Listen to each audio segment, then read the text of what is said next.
But before that, here is the learning outcomes.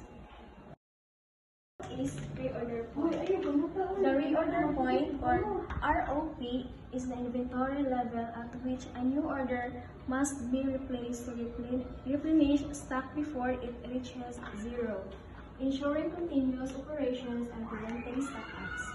Here are the formula. Reorder point, or ROP, usage times lead time plus safety stock. So, usage, how many stock well used. Lead time, how long it will arrive or delivered.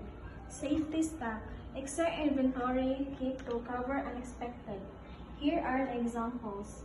If the company's expected daily usage is 100 bottles of wine, the anticipated delivery is 6 to 10 days. For example, if the company's expected daily usage is 100 bottles of wine, the anticipated delivery is 6 to 10 days.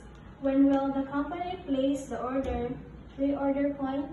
The formula is ROP, or usage times lead time plus safety stock. So ROP is equal to 100 bottles per day times 6 to 10 days plus 100 bottles per day times 4. So ROP is equal to 100 times 6 days plus 100 times 4. So ROP is 600 plus 400. So the final answer is ROP is equal to 1,000 bottles of wine. The place order is June 9. Order is June 13. Lead time is 6 to 10 days. Order will arrive June 19. And June 19, 6 days minimum order lead time. Safety stock dates, June 19 to June 23, or 4 days.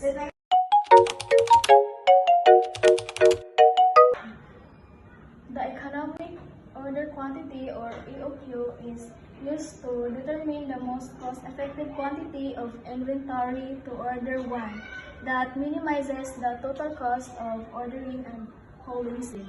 So here are the given. Number of mangoes per kilo required annually is 20,300 kilos.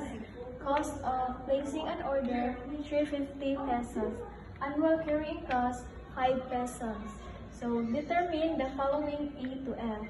First, EOQ, number of order per year, total ordering cost per year, average inventory, total carrying cost per year, and the last one is total cost.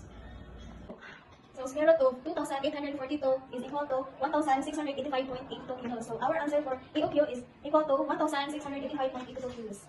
So let's proceed to letter B, number of orders per year. So the formula is number is equal to N, which is 20,300 kilos, over EOQ, which is 1,685.82 kilos. So NO is equal to 20,300 kilos divided by 1,600. Number of orders is equal to 12.04 orders. C, total ordering cost per year, is the formula is TOC is equal to NO times OC. So the NO, which is the 12.04 orders, and for OC is 350 pesos. So 12.04 orders times 350 pesos is equal to 4,214.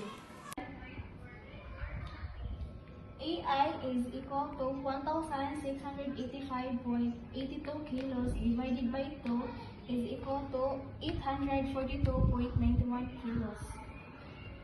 For letter A is total carrying cost per year is TCC is equal to AI, which is 842.91 times CC. TCC is equal to 842.91 kilo times 5 pesos. The final answer is TCC is equal to 4,214.55 pesos.